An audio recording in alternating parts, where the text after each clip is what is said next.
అర్చన రెండవ భాగం. ఒకటవ భాగంలో అర్చన పుట్టుకతోనే తల్లిని కోల్పోతుంది.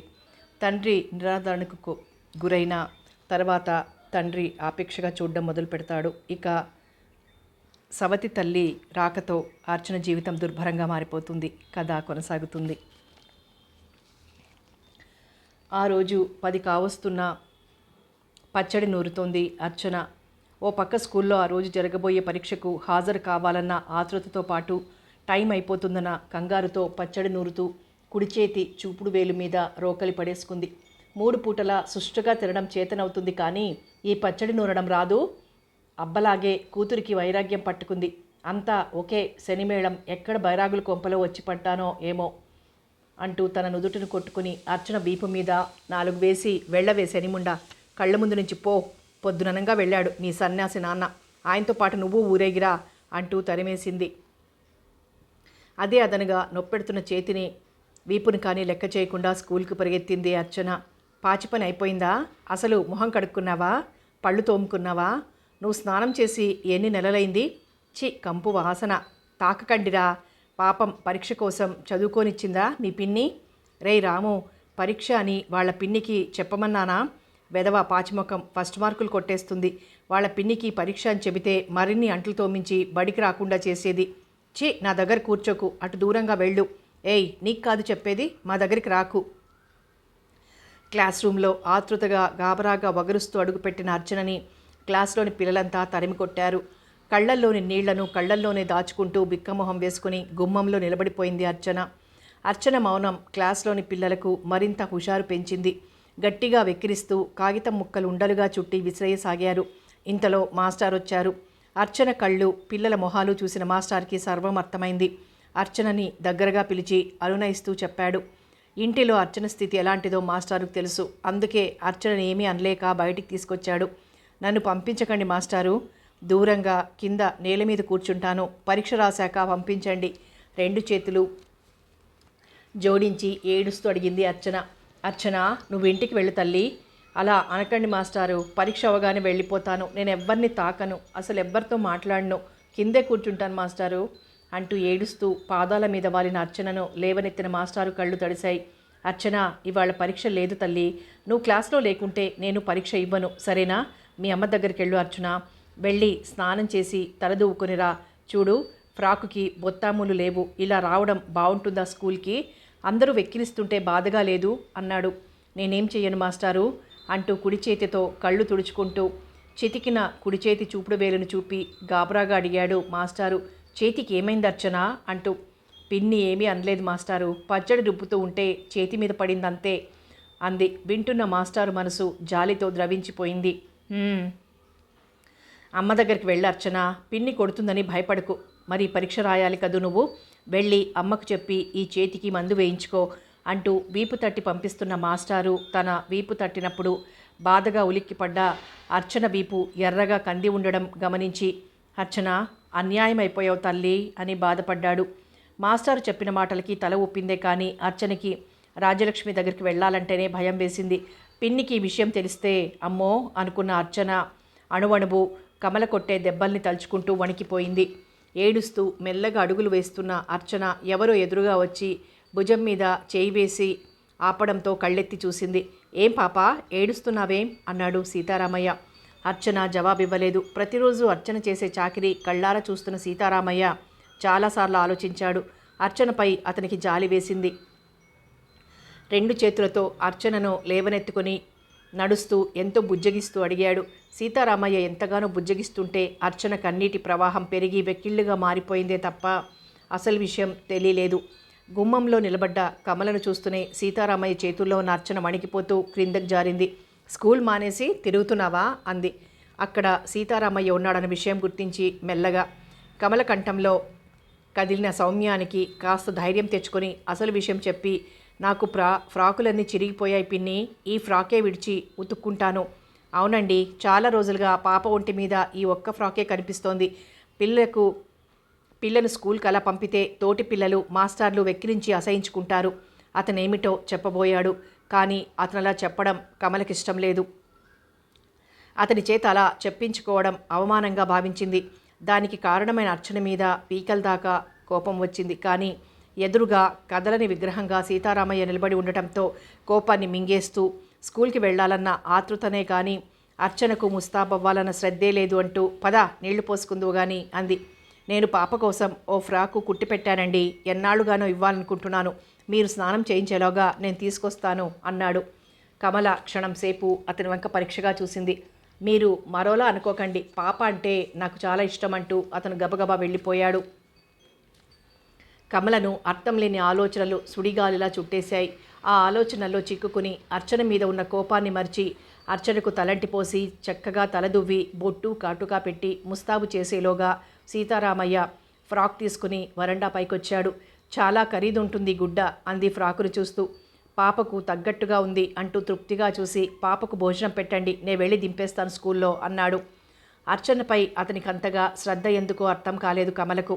కానీ అర్చన కోసమైనా అతడు తనతో మాట్లాడతాడు, అర్చనను అడ్డుగా పెట్టుకునైనా తనతో మాట్లాడవచ్చు. ఇన్నాళ్లకు తన మనసులోని బాధ ఆవేదన చెప్పుకోవడానికి ఒక మనిషి దొరికాడు అనుకున్న కమలకు పాప అంటే చాలా ఇష్టం అన్న సీతారామయ్య మాటలు గుర్తుకొచ్చి పాపను మంచిగా చూసుకుంటే అతని మంచితనాన్ని తాను సంపాదించవచ్చు అనుకుంది కమల. ఆ రోజు అర్చన పక్కనే కూర్చుని కొసరి అన్నం పెట్టింది.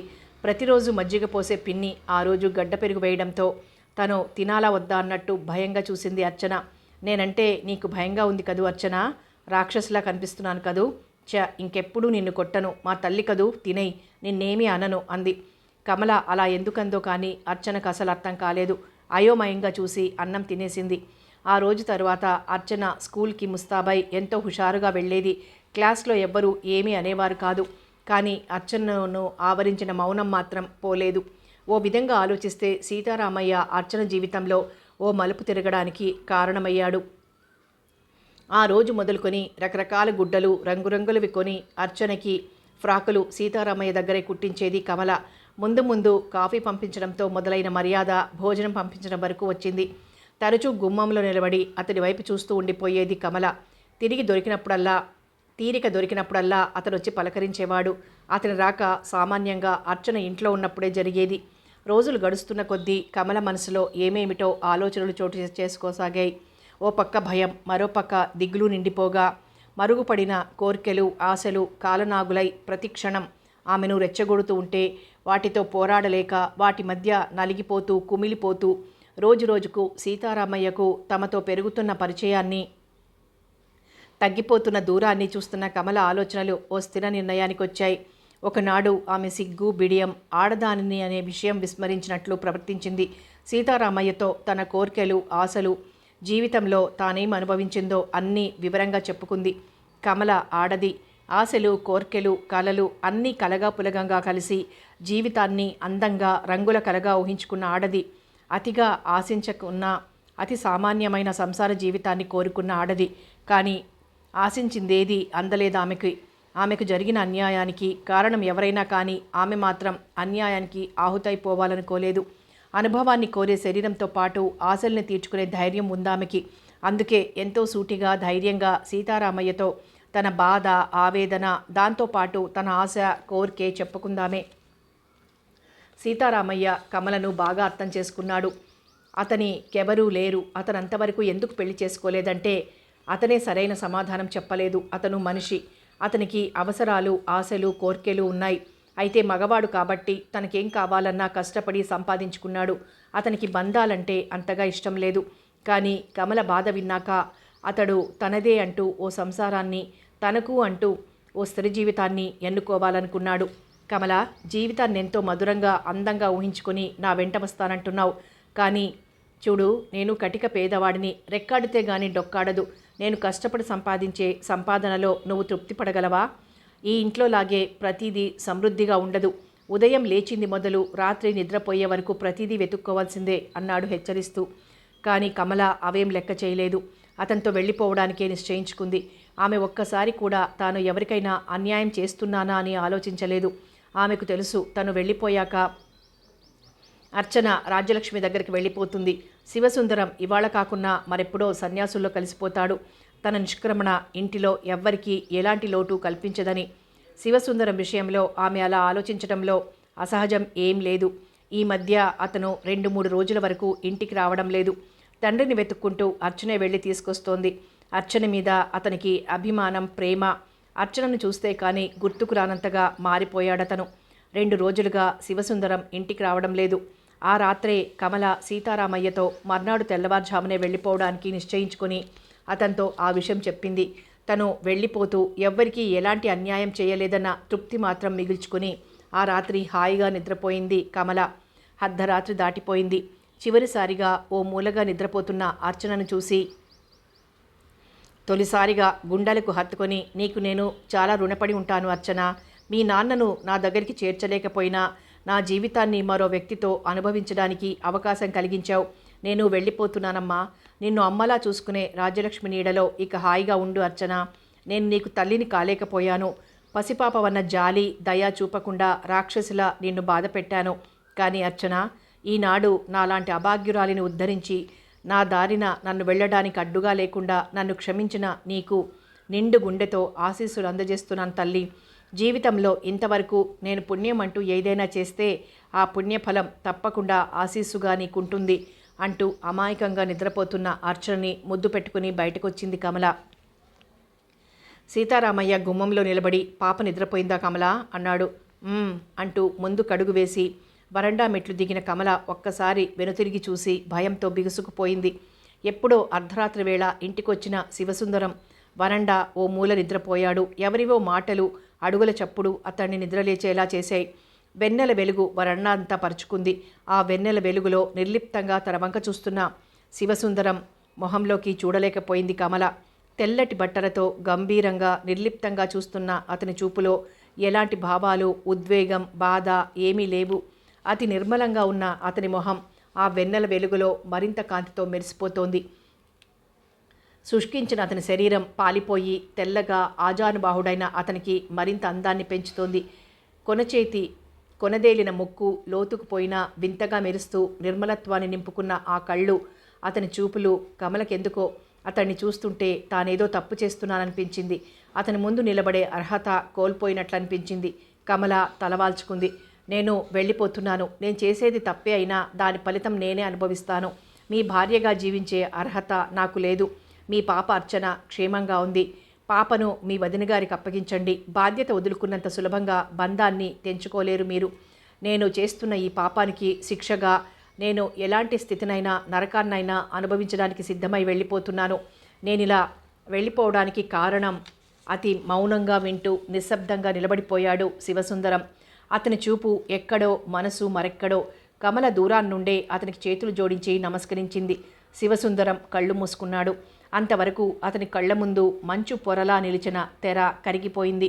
ఆమె తనకేమీ కాదు. మానసికంగా, శారీరకంగా ఆమె తన నుండి ఏం పొందలేకపోయింది. ఎన్నాళ్ళు పంజరంలో చిలకలా జీవించిన ఆమె పంజరం తలుపులు తెరుచుకుని వెళ్ళిపోయింది. పంజరంలో ఉండి ఆమె అనుభవించిందేమీ లేదు. ఆమె మామూలు మనిషి. బంధాలతో బంధింపబడి మమకారాల తెరలు కప్పుకొని అనుభవాల కోసం పరుగుపెట్టే మామూలు మనిషి. ఆమెను తాను బంధించలేడు. నిజానికి ఆమె తనకి మహోపకారం చేస్తోంది. ఆమెకు తన కృతజ్ఞతలు చెప్పుకోవాలి అని ఆలోచిస్తున్న శివసుందరం కళ్ళు తెరిచాడు. ఎదురుగా నిశ్శబ్దం నిండుగా ఆవరించుకొని ఉంది. ఆ వెన్నెల వెలుగులో దూరాన్నుండి 2 ఆకారాలు వెళ్ళిపోతున్నాయి. అతను క్షణంసేపు నిలబడి మెల్లగా అడుగులు వేస్తూ లోపలికి వెళ్ళి నిద్రపోతున్న అర్చన తలనిమిరి గుండెల్లో ఇముడ్చుకున్నాడు. కళ్ళు తెరిచిన అర్చన తండ్రిని గుర్తించి, వచ్చేసావా నాన్నా అంటూ తండ్రి మెడ చుట్టూ చేతులు పెనవేసి మరింత ఒదిగిపోతూ నిద్రలోకి జారిపోయింది. మర్నాడు కమల, సీతారామయ్యల అదృశ్యాన్ని లేచిపోయారంటూ ఊరంతా వింతగా చెప్పుకొని అందుకేమాత్రం కారణం కాని అర్చనను ఆడిపోసుకున్నారు. పుట్టగానే తల్లిని మింగేసింది. భార్య పోవడంతో వెర్రివాడిలా ఊరు తిరిగే శివసుందరానికి పెళ్లి చేశారు. వెర్రాడు. కాపురం ఏం చేస్తాడు? ఒక్కరోజు కాదు, ఒక్క వారం కాదు, 3 సంవత్సరాలు చూసిన కమల ఎదురింటి దర్జీవాడితో లేచిపోయింది. తరతరాలుగా కాపాడుకుంటున్న వాళ్ల పరువు మట్టిలో కలిసిపోయింది. అసలు ఆ అమ్మాయి పుట్టిన వేళ విశేషం అటువంటిది. తల్లిని చంపి తండ్రిని పిచ్చివాడిని చేసింది. దేవత లాంటి శ్రీనివాసమూర్తి రాజలక్ష్మిలను వేరుపడేలా చేసింది. ఈనాడు పినతల్లి అలా లేచిపోవడానికి కారణం ఆ దౌర్భాగ్యపు పిల్ల. ఆ పిల్ల పుట్టడం వల్లనే కాదు, శివయ్యకి లక్ష్మి అంటే ప్రాణం. ప్రతి క్షణం కూతుర్ని చూస్తూ భార్యను మర్చిపోలేని శివయ్య కమలతో కాపురం ఎలా చేస్తాడు? కాపురం చేస్తే కమల ఎందుకు లేచిపోయేది? ఇంకా ఏమేం జరగాలో, ఆ కుటుంబం చివరికి ఏమవుతుందో అంటూ ఊరంతా ప్రత్యక్షంగా పరోక్షంగా అంటుంటే అర్చన పసి హృదయానికి ఏం అర్థం కాకున్నా రాజ్యలక్ష్మి కన్నీళ్లను చూసి తాను ఏడుస్తూ అమ్మా అంటూ ఆమె ఒళ్ళో నిండిపోయేది. 6 నెలలు గడిచాయి. కమల వెళ్ళిపోయాక రాజ్యలక్ష్మి వీధి మొహం చూడ్డం మానేసింది. శ్రీనివాసమూర్తి కూడా అంతగా వీధిలోకి వెళ్ళలేకపోతున్నాడు. కమల అలా వెళ్ళిపోవడానికి కారణం వాళ్లేనని అందరూ పరోక్షంగానూ ప్రత్యక్షంగానూ మొహం మీదే అనసాగారు. నిజంగా మనం తప్పు చేశాం రాజ్యం. వాడు బాగుపడతాడని ఆశతో కమలకు పెళ్లి చేశాం. పాపం ఆ అమ్మాయి ఎన్నో ఆశలతో ఆ ఇంట్లో అడుగుపెట్టింది. కానీ శివుడిలో మార్పు రాలేదు. అంతకన్నా ఏం చేస్తుంది? ఆ అమ్మాయి అలా చేయడానికి కారణం మనమే. శివుడు వద్దన్నా వినకుండా పెళ్లి చేశాం అని బాధపడే భర్త మాటలకి రాజ్యలక్ష్మి తలవాల్చుకునేది. వదినా, నా వల్ల వచ్చే ఆ అమ్మాయికి ఎలాంటి బాధ అసంతృప్తి కలిగిన బాధ్యత నాది కాదు అన్న శివసుందరం మాటలు ఆమెకు పదే పదే గుర్తుకొచ్చి అతన్ని సాధించలేక తనంతానే నిందించుకునేది. ఒకనాడు సంధ్యవేళ పాలేరు పరిగెత్తుకుంటూ వచ్చి గుమ్మంలో నిలబడి కేకేశాడు. ఇంటిలో రాజ్యలక్ష్మి తప్ప మరెవ్వరూ లేరు. శ్రీనివాసమూర్తి అర్చనను తీసుకుని తోటవైపుకు వెళ్ళాడు. పాలేరు కేకకి గాబరాగా వచ్చింది రాజ్యలక్ష్మి. అమ్మగారు, చిన్నయ్య గారు సన్యాసుల్లో కలిసిపోయారమ్మగారు. ఊరి బయట గుడిలోని బైరాగులతో కలిసి కాషాయ బట్టలు వేసుకుని వాళ్లతో పాటే రైల్లో వెళ్ళిపోయారమ్మా. పాలేరు మాటలు వింటూనే రాజ్యలక్ష్మి ఉన్న పాటున క్రింద పడిపోయింది. ఆమె తెలివి తప్పి పడిపోవడంతో పాలేరు గాబరాగా అమ్మగారు అమ్మగారు అంటూ పిలిచాడు. ఆమె పలకలేదు. పాలేరు కంగారుగా వీధిలోకి పరిగెత్తాడు. బాబుగారు, అమ్మగారు పడిపోయారండి అంటూ ఎదురైన శ్రీనివాసమూర్తికి చెప్పి డాక్టర్ దగ్గరికి పరిగెత్తాడు పాలేరు. డాక్టర్ చెప్పిన వార్తలు వింటూనే శ్రీనివాసమూర్తి నవనాడులు కృంగిపోయాయి. శివసుందరం వెళ్ళిపోయాడన్న వార్త రాజ్యలక్ష్మి గుండెకు అగాధంలా తాకింది. ఆమె కుడి చెయ్యి కాలు పడిపోయాయి. అమాయకంగా హృదయ విదారకంగా రాజ్యలక్ష్మి గుండెల మీద పడి ఏడుస్తున్న అర్చనను చూసి శ్రీనివాసమూర్తి మొహం పక్కకు తిప్పుకున్నాడు. 12 ఏళ్లుగా తనకు తోడుగా నిలిచిన రాజ్యలక్ష్మి అలా మంచాన్ని అంటిపెట్టుకొని ఉంటుందని తెలిసిన శ్రీనివాసమూర్తి తన జీవితంలో అందమైన ముఖ్యమైన ఓ అధ్యాయం ముగిసి ఓ మలుపు తిరిగిపోయిందనుకున్నాడు. తనకు తోడుగానైనా ఉంటుందనుకున్న రాజ్యలక్ష్మి తనతో ఏం చెప్పకుండానే ఓ అర్ధరాత్రి తనని అర్చనని ఒంటరిగా వదిలేసి వెళ్ళిపోయిందని తెలిసినప్పుడు శ్రీనివాసమూర్తి నిర్ఘాంతపోయి నిలిచిపోయాడు. రాజ్యలక్ష్మి మరణం అర్చనని ఓ దురదృష్టవంతురాలిగానే కాదు, నష్టజాతకురాలిగా, దౌర్భాగ్యురాలిగా అందరి చేత అనిపించి నిందించేలా చేసింది. రోజురోజుకి పెద్దదవుతున్న అర్చన అందరూ అనే మాటలను విని మూగగా రోధించేది. అమాయకమైన ఆమె పసిమనసు తల్లి మరణానికి కానీ, తండ్రి నిష్క్రమణకు కానీ, పినతల్లి వెళ్ళిపోవడానికి, అమ్మలా పెంచి మమత పంచిన రాజ్యలక్ష్మి చనిపోవడానికి తానెంతవరకు బాధ్యురాలో, తన నేరమేమిటో ఎంత ఆలోచించినా అర్థం కాక శ్రీనివాసమూర్తి గుండెల్లో తలదాచుకుని బావురుమనేది. మరేమన్నా శ్రీనివాసమూర్తి మాత్రం అర్చనని ఏనాడు దురదృష్టవంతురాలిగా, దౌర్భాగ్యురాలిగా తలచలేదు. కంటి పాపలా చూసుకొని అతని చల్లని గుండెల్లోని నిశ్శబ్దపు చప్పుడులో అర్చన 12 ఏళ్లు వెనక్కి నెట్టేసింది. కానీ రోజురోజుకు మానసికంగా అర్చన బాధపడుతుందని గ్రహించిన శ్రీనివాసమూర్తి మౌనం మూర్తిభవించి కళ్ళల్లో భయాన్ని నిండుగా నింపుకుని చిన్న తాకిడికి సైతం చిగురుటాకులా కంపించిపోయే అర్చనను ఆ ఊర్లో ఉంచటం అంత మంచిది కాదని ఉన్న పొలం ఇల్లు అమ్మేసి పట్నం వచ్చేశాడు. పక్కింట్లో ఏం జరిగినా పట్టించుకొని నగర వాతావరణంలో అర్చనను ఎవ్వరూ ఏమీ అనరనే ఆయన నమ్మకంలో నిజం లేకపోలేదు. కానీ ఎక్కడికి వెళ్ళినా సమాజం వేసే ప్రశ్నలు, ముఖ్యంగా కమల నిష్క్రమణను లేచిపోయిందంటూ నిందించేవారు. చాలా వరకు అలాంటి మనుషులకు అతీతంగా ఉండేలా అర్చనను ఎక్కడికి ఒంటరిగా పంపించకపోయేవాడు శ్రీనివాసమూర్తి. ప్రతిక్షణం నీడలా అర్చన వెంట ఉండేవాడు. ఉన్న ఆస్తిని ఏం చేయాలో తోచక బ్యాంకులో వేశాడు. ఓ ఇల్లు కొన్నాడు. ఎదుగుతున్న అర్చన భవిష్యత్తు ఆలోచించి వ్యాపారం మొదలుపెట్టాడు. అంతగా లాభం లేకపోయినా నష్టం వచ్చేది కాదు. అణువణువులో అందాన్ని నింపుకొని పసిడి బొమ్మ లాంటి అర్చనను చూసినప్పుడు ఆ కూతుర్ని చూడలేని శివసుందరాన్ని నిందించేవాడు. పుత్తడి బొమ్మ లాంటి కూతుర్ని చూసే అవకాశం ఉండి, పెంచే అదృష్టం ఉండి కూడా ఎక్కడికో వెళ్ళిపోయావు. కానీ శివ, అర్చనను తండ్రిగా నువ్వు అదృష్టవంతుడివే కాదు, దురదృష్టవంతుడు కూడా. కన్న తండ్రివి నువ్వుండగా నీకు లేని అదృష్టం నాకు దక్కింది అంటూ ఎదురుగా లేని శివసుందరాన్ని ఉద్దేశించి అనుకునేవాడు. రాజ్యం అమ్మ అని పిలిపించుకోవాలని ఆశించి శివుడితో స్వార్థపరురాలిగా మాట అనిపించుకుని సైతం అదృష్టాన్ని నిలుపుకోలేకపోయావు. అర్చనతో పాటు నన్ను ఒంటరిని చేసి వెళ్ళిపోయావు రాజ్యం. నాన్న, అర్చన పిలుపును శ్రీనివాసమూర్తి కన్నీళ్లలో కరిగిపోతున్న గత స్మృతులు అతన్ని వాస్తవానికి తెచ్చాయి. శ్రీనివాసమూర్తి కన్నీళ్లు తుడుచుకుంటూ అర్చన తన కన్నీళ్ల గురించి ప్రశ్నించకముందే, ఇంకా కాలేజీకి వెళ్ళలేదు తల్లి, రేఖ రాలేదా అన్నాడు. అర్చన జవాబివ్వలేదు. అతని వంకే పరీక్షగా చూస్తూ ఏదో అడగాలనుకునేలోగా రేఖ గొంతు వినిపించింది. అర్చన కూడా విడిగా లోపలికి పరిగెత్తింది. బాబాయ్ గారు, అర్చన ఇంకా తయారవలేదా? అయ్యయ్యో, ఈ ఒక్కరోజన్నా ప్రాణానికి సుఖంగా ఉంటుందేమో, ఏ బడదా లేకుండా హాయిగా వెళ్దామనుకుంటే ఇది ఇంకా తెమ్మలేదు అంది విసుగ్గా లోపలికి వస్తూ. అదేమిటమ్మా రేఖ, బెడదేమిటి? శ్రీనివాసమూర్తి అన్నాడు నోరు జారిన తన తెలివి తక్కువతనానికి లోలోనే తనను తాను తిట్టుకుంటూ. అది కాదండి బాబాయ్ గారు, బస్సు దగ్గర క్యూ మరీ పెద్దదిగా పెరిగిపోయింది. బస్సు వచ్చే వరకు అందరూ ఎంతో బుద్ధిగా బారు కట్టిన చీమల్లా నిలబడతారు. బస్సు రాగానే చీమల బారు చెడిపోయి గాబరాగా అటు ఇటు పరిగెత్తినట్లు పరిగెత్తుతూ ఒక్కచోట గుంపుగా చేరి తోసుకుంటారు. అమ్మో, ఆ తోపుడులో పిండిలా నలిగిపోతారు జనం.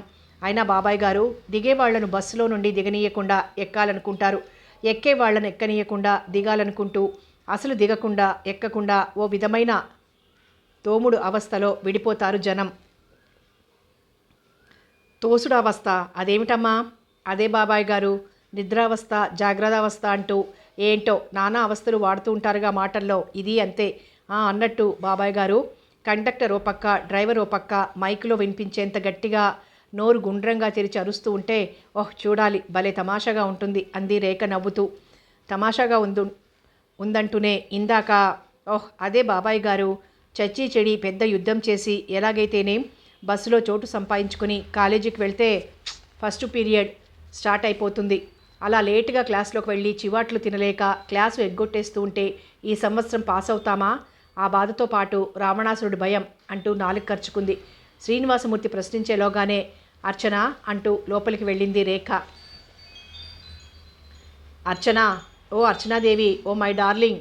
రేఖ పిలుపుకి గబగబా పుస్తకాలు సర్దుకొని గదిలో నుండి బయటకు వచ్చింది అర్చన. త్వరగా పదర్చన, లైన్ క్లియర్గా ఉంది, ఆలస్యమైతే ఆ రావణాసురుడు వచ్చేస్తాడు అంది. తండ్రితో చెప్పి నౌకరు రంగయ్య తాత అందించిన క్యారేజీ అందుకొని బయలుదేరింది అర్చన. ప్రతిరోజు ఇదో బెడదైపోయింది అర్చన.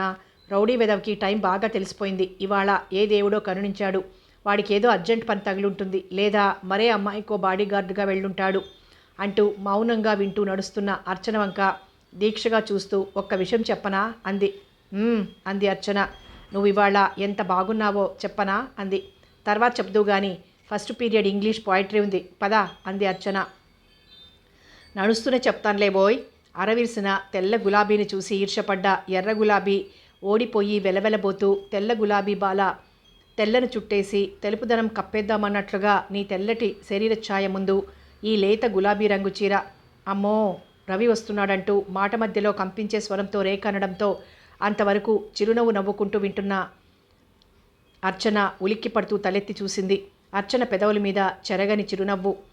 హలో ఏంజిల్, మృదువుగా వినిపించింది రవి గొంతు. అర్చన అడుగులు తడబడసాగాయి. రవి నిలబడిపోయాడు. అతని ముందు నుండే వెళ్ళాలి. రేఖ అర్చన చేతిని బిగించి పట్టుకొని నడిచింది. ఏయ్ రేఖాజీ, మెల్లగా మెల్లగా తీసుకెళ్ళు. అరెరే, అలా లాక్కెళ్తే పాదాలు కందిపోతాయి. రవి మాటలకి రేఖ చివ్వున వెనుదిరిగింది. రేఖ ప్లీజ్ అంది అర్చన. బస్ స్టాప్ వరకు వెనకే వచ్చాడు రవి. బస్లో వాళ్ళు ఎక్కాక అర్చన రేఖ ఎంత వద్దనుకున్నా కళ్ళు మాత్రం బయటికి చూశాయి. రవి చెయ్యూపాడు నవ్వుతూ. ఈ దేవి భక్తుడిని చూస్తుంటే ఒక్కోసారి భయంతో పాటు జాలి కలుగుతుంటుంది అంది రేఖ. అర్చన మాట్లాడలేదు.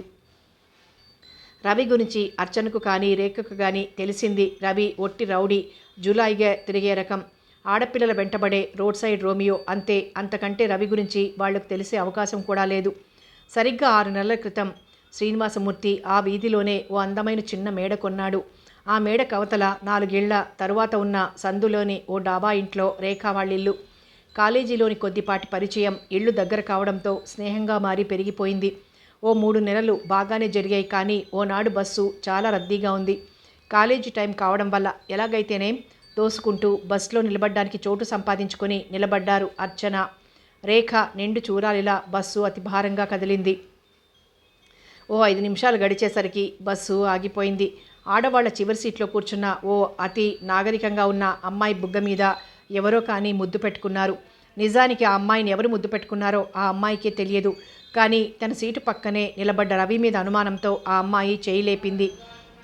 దాంతో రవి వెనక ఉన్న నలుగురు విద్యార్థులు ఎత్తిన ఆమె చేతిని ఆపడమే కాదు, గురువుగారు ట్రై అగైన్ అంటూ అరిచారు. దాంతో అంతకుముందు ముద్దు పెట్టుకున్న బుద్ధిమంతుడు ఆమె మరో బుగ్గను సుతారంగా ముద్దు పెట్టుకున్నాడు. హుర్రే అంటూ అరిచారు వాళ్ళు. ఆ అమ్మాయి మొహం అవమానంతో ఎర్రబారిపోయింది. రవిని చాచి చెంపకాయ కొట్టింది. కండక్టర్ మరో నలుగురు కలిసి రవిని కుర్రాళ్లను దింపేశారు. నిజానికి ఆ అబ్బాయి ఏమీ అనలేదు. రేఖ నేను చూస్తూనే ఉన్నాంగా అంది అంతా గమనించిన అర్చన. నీకేం తెలుసు, ఆ రవి ఒట్టి రౌడీ వెధవ అంది రేఖ.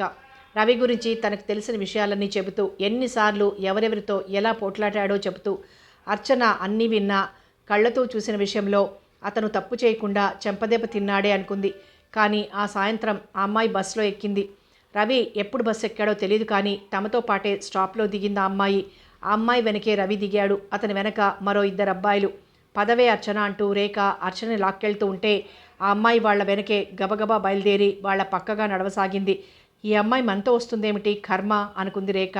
హఠాత్తుగా ఎదురుగా ముగ్గురు నిలబడడంతో ఆ అమ్మాయితో పాటే అర్చన రేఖ ఆగిపోయారు. పొద్దున అనవసరంగా మాధవిని కొట్టావు, క్షమార్పణ చెప్పుకో, ఎవరో గట్టిగా అనడంతో రేఖ అర్చన వణికిపోతూ చూశారు.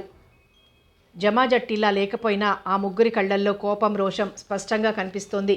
ఆ అమ్మాయి ఒప్పుకోలేదు. పైగా రవిని తిట్టింది. దాంతో రవి ఆవేశాన్ని అణచుకోలేకపోయాడు. చెయ్యని నేరానికి శిక్ష అనుభవించడం రవికి అలవాటు లేదు. అవమానాన్ని సహించి మర్చిపోడు అంటూ ఆ అమ్మాయిని బలవంతంగా పెదవుల మీద ముద్దు పెట్టుకొని వదిలిపెడుతూ, మరెప్పుడు నిజం తెలియకుండా మగవాళ్ళని అవమానించకు అంటూ కమాన్ గోవింద్ అంటూ ఆ ఇద్దరిని తీసుకుని వెళ్ళిపోయాడు. అమ్మయ్య, రౌడీ విధవైన రోషం బాగా ఉంది, నయం మనల్ని ఏమీ అనలేదు అంది రేఖ. మనం అతన్నేం అనలేదు కదా అంది అర్చన. వాడేదో మూడ్లో ఉండి మర్చిపోయాడు, కానీ మనం బ్రతికిపోయాం అంది రేఖ. అంతగా రౌడీ అని అంటున్న రవి గురించి అర్చనకి లోపల భయం ఉన్నా ఏమూలో అతనిలో సంస్కారం ఉందన్న నిజాన్ని మాత్రం మర్చిపోలేకపోయింది. ఆ రోజు నుండి ప్రతిరోజు దారిలో రవిని చూసేవాడు అర్చన, రేఖ. చాలాసార్లు రవి రోడ్లపై జరిగే అల్లరిలో నాయకత్వం వహించడం చూశారు అర్చన, రేఖ. అతడినంతగా వీళ్లు గమనించినా వీళ్లను చాలా రోజుల వరకు రవి గమనించలేదు. ఈ మధ్యే రవి వీళ్లను గమనించాడు. ప్రతిరోజు తన దారిలో వాళ్ళు ఎదురై పులిని చూసిన లేడిపిల్లల్లా బెదిరిపోవడం గమనించి నవ్వుకున్న అర్చన భయం నిండిన కళ్ళు అతన్ని వెంటాడేవి. పనేం లేకున్నా ప్రతిరోజు దారి కాచి అర్చనను చూసేవాడు. అతడు తనని చూడగానే అర్చన రేఖ భుజం మీద భయంగా చేయి వేసేది. అర్చన, నన్ను ఇలా భయపెట్టి చంపకు, ఆ రౌడీని చూస్తేనే నాకు భయం, పైగా నీ భయంతో నన్ను అదరగొట్టి చంపుతున్నావు. రేఖ ఎంతో మెల్లగా అన్నా రవి విని తలెత్తి చూసేవాడు. కానీ ఎదురుగా ముగ్ధమోహన రూపం, అమాయకమైన మొహం, విశాలమైన కళ్ళల్లో నిండుగా భయం. అర్చనని చూస్తుంటే పెదవి కదపలేకపోయేవాడు. అంతేకాదు, అర్చనని ఒక్కరోజు చూడకుండా ఉండలేకపోయేవాడు. ఆ గది విశాలంగా పొడవుగా మధ్య కట్టిన కర్టెన్తో 2 గదులుగా చేయబడి ఉంది. వీధికి ఎదురుగా కనిపించే గదిలో ఓ చిన్న టేబుల్, 2 కుర్చీలు, టేబుల్ పైన చిన్న ట్రాన్సిస్టర్, టైంపీస్, ముచ్చటగా ఉన్న 3 అబ్బాయిల ఫోటో ఒకటి ఉంది. గోడలకి 4 క్యాలెండర్లు, కిటికీలో కూడా గోడకు ఓ మూల చాప, మరో మూలకు 3 సూట్ కేసులు ఉన్నాయి. లోపల కర్టెన్ కవతలగా అతి ముక్తసరిగా వంట సామాను, చిన్న స్టవ్, 4 గిన్నెలు, పళ్ళాలు ఉన్నాయి. ఆ ఇంటిని చూస్తుంటే అతి సాధారణమైన ఓ చిన్న సంసారం గుర్తుకొస్తుంది. ఆ ఇంట్లో ఆడవాళ్లు లేకున్నా ఆ 2 గదులు ఎంతో నీట్గా శుభ్రంగా సర్దబడి ఉన్నాయి. ఆ ఇంట్లో ఉండే 3 అబ్బాయిలకి వంట వార్పు వచ్చు. ఉదయం 10 కావస్తుంది. వెంకు అనబడే వెంకట్రావు కర్టెన్ కవతల వంటింట్లో వంట ప్రయత్నంలో ఉన్నాడు. వయసు 22 ఉంటుంది. తెల్లగా బలంగా ఉన్నాడు. లుంగి కట్టుకొని కూనిరాగం తీస్తూ హుషారుగా వంకాయలు తరుగుతున్న వెంకు హఠాత్తుగా పక్కింట్లో నుండి గడియారం గంటలు స్పష్టంగా వినిపించకపోయినా వినిపించిన 1-2 గంటల శబ్దాన్ని విని పాట పాడటం ఆపి, రేయ్ గోవిందు అన్నాడు. లేచానప్పుడే అన్నాడు ముందు గదిలో పక్క మీద దొర్లుతున్న గోవిందు. రవి వచ్చే వేళైందిరా గోవిందు, లేచి మొహం కడుక్కొని స్నానం చేసేయి. నువ్వు అలా మొహం కడుక్కోకుండా ఆలోచిస్తూ కూర్చుంటే సమస్యలు తెమలవు. అయినా రవి ఉండగా నువ్వు అలా ఎందుకు దిగులు పడుతున్నావో నాకు అర్థం కావడం లేదు.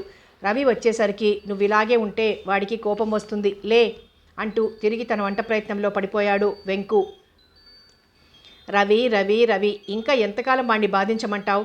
స్నేహం ఆసరాగా ఇంకా రుణపడ్డం నాకిష్టం లేదు వెంకు అన్నాడు గోవిందు. అతని వయసు వెంకు వయసు అంత ఉంటుంది. సన్నగా పీలగా ఉంటాడు. అయినా కళ్ళల్లో మొహంలో కనబడే ఆవేశం చూసినప్పుడు బక్కాడైనా గట్టివాడనిపిస్తుంది. రే గోవిందు, నువ్వు ఈ జన్మలో రవిని అర్థం చేసుకోలేవు, కానీ రవి నీ మాటలు వింటే బాధపడతాడు. మనం తప్ప రవికి ఎవరూ లేరనేగా నీ అభిప్రాయం? రవికి ఎవరూ లేకున్నా భవిష్యత్తుంది అన్నాడు. ఆ భవిష్యత్తుకు మనం ఇటుకలమైపోయి రుణం తీర్చుకుందాం. ఏమో వెంకు, రవిలాగా మనకు స్వార్థం లేకుండా పోతుందట్రా. నా మీద నాకే నమ్మకం లేదు. నీ మొహం, రవి వచ్చే వేళైంది. నువ్వింకా ఇలా నిద్రమోహంతో ఉంటే నీ ఇష్టం అంటూ కూనిరాగం అందుకున్నాడు వెంకు.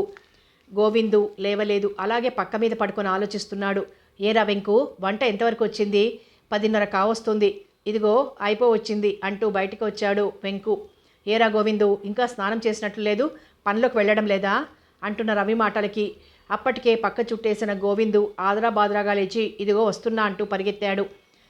టేబుల్కి ఎదురుగా కుర్చీలో కూర్చుని రేడియో తిప్పాడు రవి. పాటలు రావడం లేదు అంటూ కట్టేసి కుర్చీ వెనక్కి వాలి ఈల వేస్తూ పాడుకుంటున్న రవిని చూసి ఇవాళ రవి హుషారుగా ఉన్నాడు, ఏదో విశేషం జరుగుంటుంది అనుకుంటూ చూశాడు వెంకు. గోవిందు వెంకు కంటే రవి వయసు ఓ సంవత్సరం తక్కువ. ఆ ఒక్క సంవత్సరం వ్యత్యాసం వాళ్ళిద్దరికీ రవిని ఓ పెద్ద దిక్కుగా, అన్నయ్యను మించిన అన్నయ్యగా, ఆత్మీయతను పంచే ఆత్మబంధువుగా మార్చింది. అతనికి తెలియకుండా వాళ్ళేం చేయలేరు, అతనికి చెప్పకుండా వాళ్ళేం చెయ్యరు. వాళ్ళిద్దరూ అంటే అతనికి ఆప్యాయత, ఆదరణ, అభిమానం. కానీ వాళ్ళిద్దరికీ అతనంటే గౌరవం, అభిమానం, భక్తి. 23 ఏళ్లున్న రవి 6 అడుగుల ఎత్తైన విగ్రహం, చామన ఛాయతో, విశాలమైన కనుదోయితో నిండుగా ఉంటాడు. కోపం లేని సమయంలో అతనెంత సౌమ్యమూర్తిలా, శాంతమూర్తిలా కనిపిస్తాడో, కోపంలో, ఆవేశంలో అపర శివుడిలా ఊగిపోతూ రుద్రమూర్తి అవుతాడు. ఆత్మీయులకు అతనెంతో ప్రత్యక్ష దైవంగా కనిపిస్తాడు. అవమానించిన వాళ్లకు, పగవాళ్లకు అతను సింహస్వప్నం. అతని అభిమానాన్ని సంపాదించిన వారు అదృష్టవంతులు. రవి తన ప్రాణాన్ని సైతం ఇవ్వడానికి వెనుకాడడు.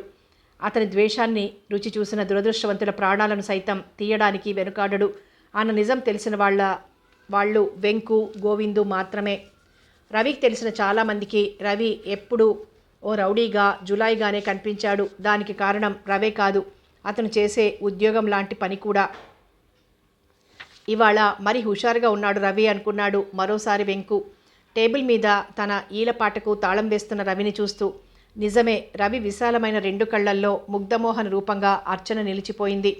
గులాబీ రంగు డ్రెస్లో లేత గులాబీ బాలలా సుకుమారంగా ఉన్న అర్చనను ఉదయం చూసిన రవి గుండెల్లో అర్థం చెప్పలేని ఆనందం, సంతోషం నిండిపోయింది.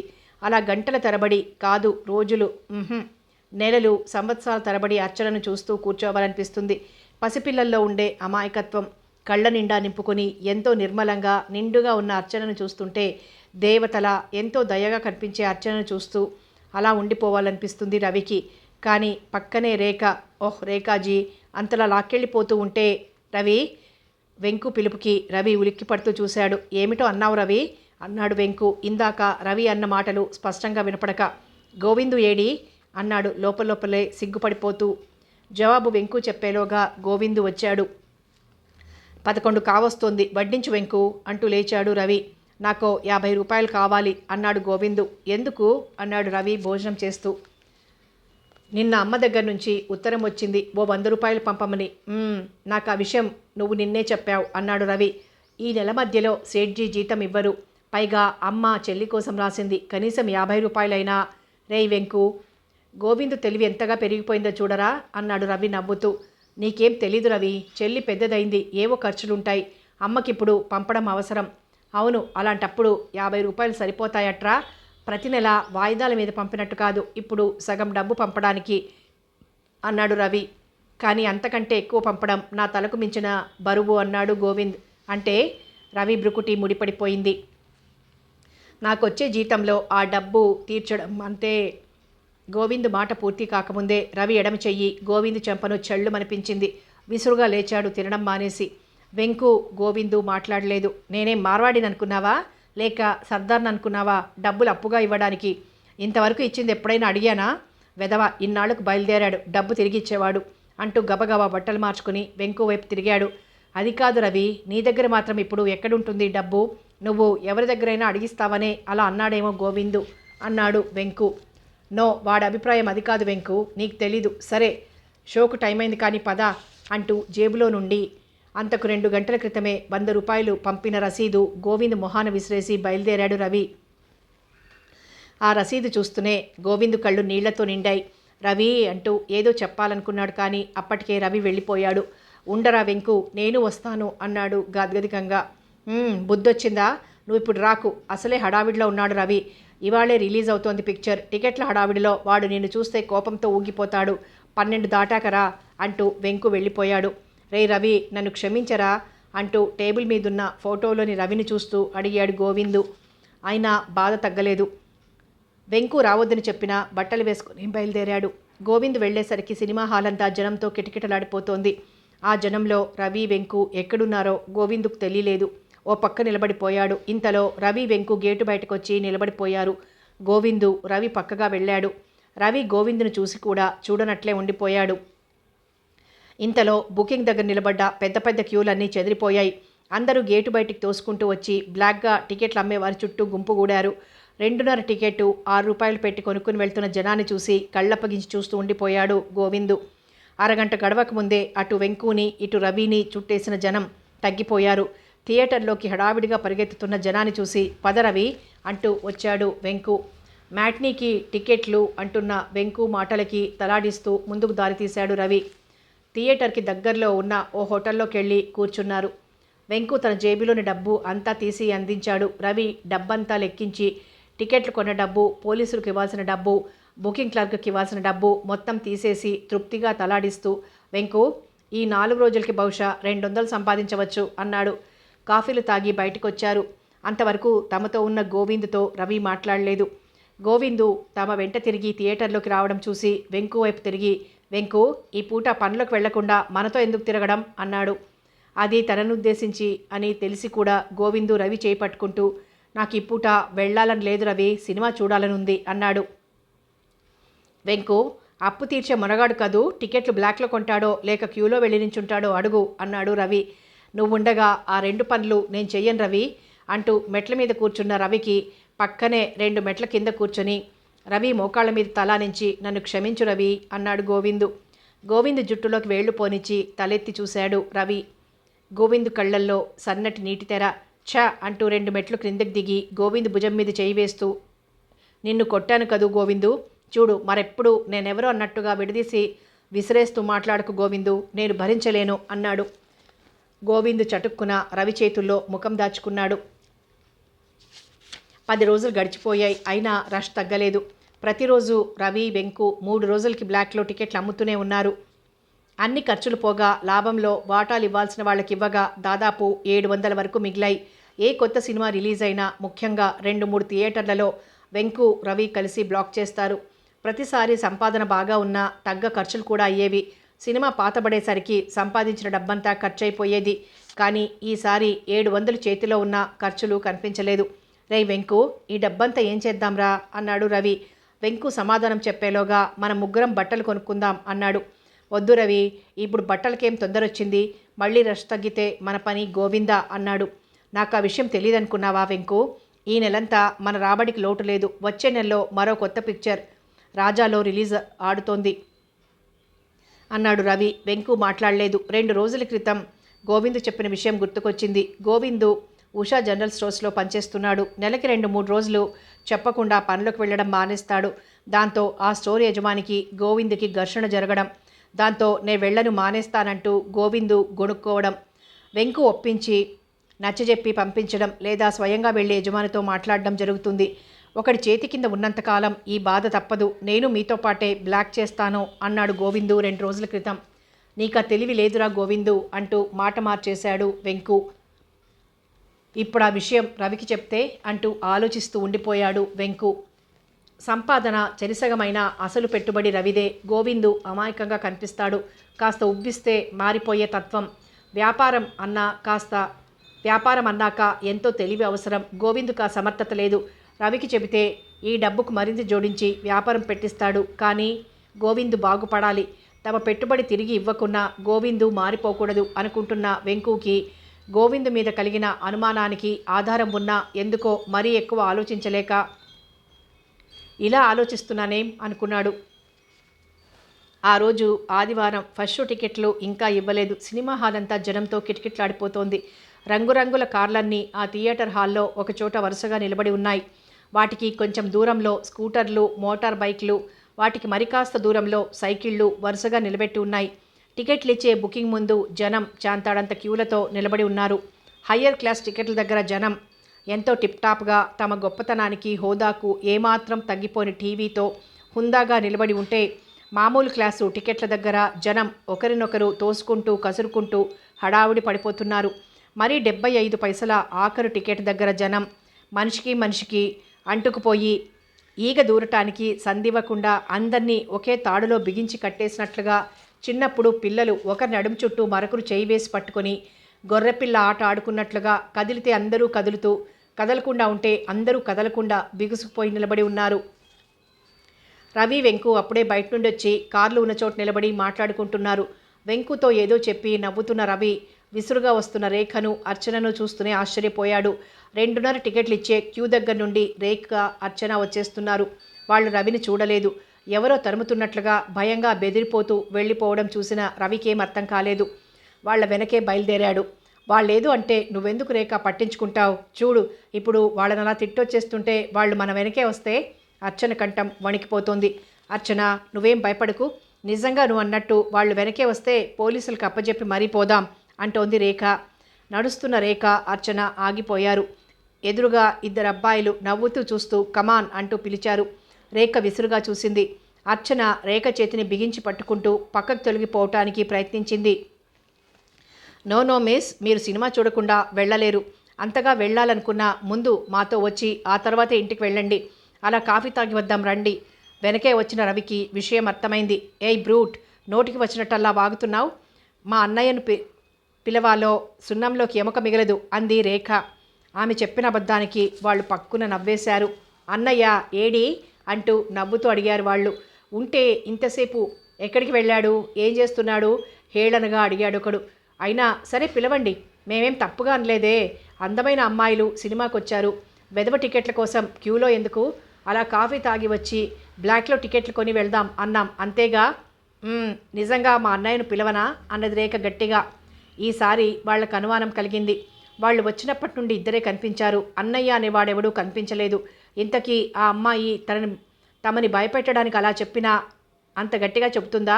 ఓకే పిలవండి అన్నాడు చివరికి. రేఖ అబద్ధాన్ని అర్థం చేసుకున్న అర్చన వాళ్లలా మొండికి తెగించి అనేసరికి గతుక్కుమంది. బిక్కుబిక్కుగా రేఖ వంక చూసింది. రేఖ మొహం వెలవెలపోసాగింది. అయినా ధైర్యంగా వెనుతిరిగి ఎవరికోసమో వెతుకుతున్నట్లు చూడసాగింది. అదేమిటమ్మా ఇక్కడున్నారేమిటి? నేను అక్కడ వెతుకుతుంటే టికెట్లు అందలేదా? వెధవ, టికెట్లు బ్లాక్లో కొందాం అంటూ దగ్గరకు వచ్చిన రవిని చూస్తూనే వెకిలిగా వెర్రిగా అర్చన వంక చూస్తున్న వాళ్ళిద్దరూ ఉలిక్కిపడి చూశారు. రేఖ తన చేతిలో ఉన్న అర్చన చేయి వణికిపోవడం చూసి బిగించి పట్టుకుంటూ, చూడన్నయ్యా, నువ్వు లేవనుకుని ఈ రౌడీ వెధవలిద్దరూ మమ్మల్ని భయపెట్టేస్తున్నారు అంది రేఖ. అబ్బే, కాఫీకి రమ్మన్నామండి అంతే, ఆ ఇద్దరిలోని ఓ బక్క ప్రాణి వణికిపోతూ చెప్పాడు. ఓహో ఓకే పదండి అంతేగా అంటూ వెనక్కి తిరిగి వెంకు అన్నాడు. రవి వెనకే వచ్చిన వెంకు అనుసరించాడు. కాలేజీలో చదువుతారు, ఈ మాత్రం సోషల్గా తిరగకపోతే ఎలాగమ్మా? ఏదో సాంప్రదాయం గల కుటుంబం, భయపడిపోయి ఏమైనా తిట్టి ఉంటుంది మా చెల్లి, క్షమించాలి మీరు అంటూనే హోటల్కి దారి తీశాడు రవి. రేఖ, అర్చన అమాయకంగా చూశారు రవి వైపు. రేఖాజీ, నేను చెల్లి అని పిలిచాను, గుర్తుంది కదూ? నిర్భయంగా నా వెంట రండి అన్నాడు మెల్లగా రవి. హోటల్కి వెళ్ళి కాఫీ టిఫిన్ ముగించేసి బయటికి వచ్చారు. 2 స్వీట్లు, 1 హాటు కాఫీ తాగేసరికి 6గురికి 15 రూపాయలు అయ్యాయి. బిల్లు దగ్గరకు వచ్చేసరికి ఆ ఇద్దరు వెర్రిమొహాలు వేసుకొని నిలబడ్డారు. రేఖ, అర్చన బయట నిలబడ్డారు. వారి వెంట రవి, వెంకు వచ్చేశారు. 10 నిమిషాలు గడిచినా వాళ్ళు బయటికి రాలేదు. ఏం జరిగిందోనని వెళ్ళిన వెంకు తిరిగొచ్చి నవ్వుతూ, వెధవల దగ్గర పట్టుమని 10 రూపాయలు లేవు, రవిని మేనేజర్ అరుస్తున్నాడు అన్నాడు. రవి వెళ్ళాడు. రవిని చూస్తూనే వాళ్ళిద్దరూ తలలు వాల్చుకున్నారు. రవి బిల్లు చెల్లించి బయటకొస్తూ, చూడు బ్రదర్, జేబులో డబ్బులు లేకుండా పోజులు కొడుతూ అమ్మాయిల్ని అల్లరి పెట్టడం ఆరోగ్యానికి అంత మంచిది కాదు.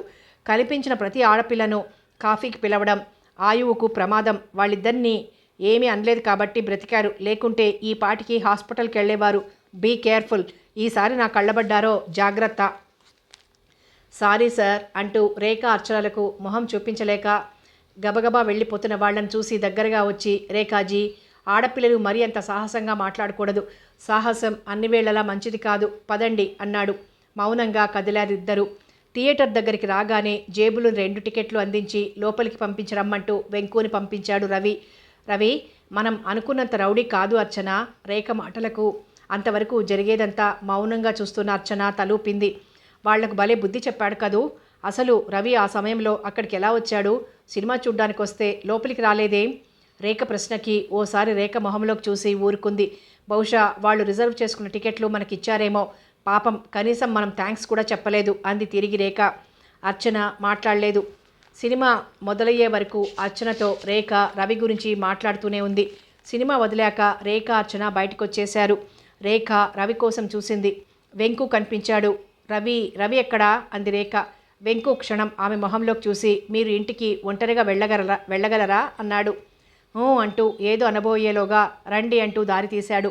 రిక్షాను కుదిర్చి రిక్షా కదిలే వరకు ఉండి వెళ్ళిపోయాడు వెంకు. ఆయన గారికి ఈయన సెక్రటరీ కాబోలు అంది రేఖ. అర్చన, వసపీఠాల నేను వాగుతుంటే పలకుండా అలా కూర్చున్నావేం? సినిమా బాలేదా అంది. బాగుంది అంది. ఏమిటి అంది అర్చన ముక్తసరి జవాబుకు చిరాకు పడిపోతూ. సినిమా అంది అర్చన. రేఖ, అంత ధైర్యంగా వాళ్లతో నువ్వు చెప్తుంటే నేను హడలిపోయాను. నీకు మరీ ధైర్యం ఎక్కువ. ఆ సమయానికి అతను రాకుంటే వెధవలు ఏం చేసేవారేం అంటూ చప్పరించి అర్చన వైపు చూస్తూ, రవి మనకో మంచి పాఠం నేర్పారు. ఇక ముందు ఏ విధవైనా వెంటపడితే అలా బజారుకు తీసుకువెళ్ళి కావలసినవి కొనుక్కుని వాణ్ణి ఆ దుకాణంలో అప్పచెప్పొచ్చేస్తే ఇంకోసారి మనం పిలిచినా పలకకుండా పరిగెత్తుతారు అంది నవ్వుతూ. ప్రతివారి విషయంలో అది సాధ్యం కాదు రేఖ అంది అర్చన. ఆఖరికి అతనికి మనం టికెట్లకు డబ్బులు కూడా ఇవ్వలేదు. రేపు ఇచ్చేద్దాం అంది రేఖ. ఎలా? మళ్ళీ సినిమాలో కనిపిస్తాడనుకుంటున్నావా? అర్చన ప్రశ్నలకు నవ్వి, రేపు పొద్దున్నే హలో ఏంజిల్ అంటూ దేవి దర్శనానికి వస్తాడుగా, అప్పుడు ఇచ్చేద్దాం అంది చిలిపిగా. రేఖ వంక క్షణంసేపు చూసి మౌనం వహించింది అర్చన. రిక్షా ఆగడంతో డబ్బులిచ్చేసి దిగిపోయారు. అర్చనను ఇంటి దగ్గర దింపేసి ఇంటికి వెళ్తున్న రేఖకు, రేఖాజీ, నిన్ను నేను చెల్లి అని పిలిచాను గుర్తుంది కదూ అన్న రవి మాటలు గుర్తుకొచ్చి, గుర్తుంచుకుంటాను రవి. నిజంగా నీ అంత అందమైన రౌడీ అన్నయ్య దొరకడం అంటూ నవ్వుకుంది రేఖ. ఆ క్షణంలో రేఖ మనసంతా సంతోషంతో నిండిపోయింది. 3వ భాగంలో మళ్ళీ కలుసుకుందాం.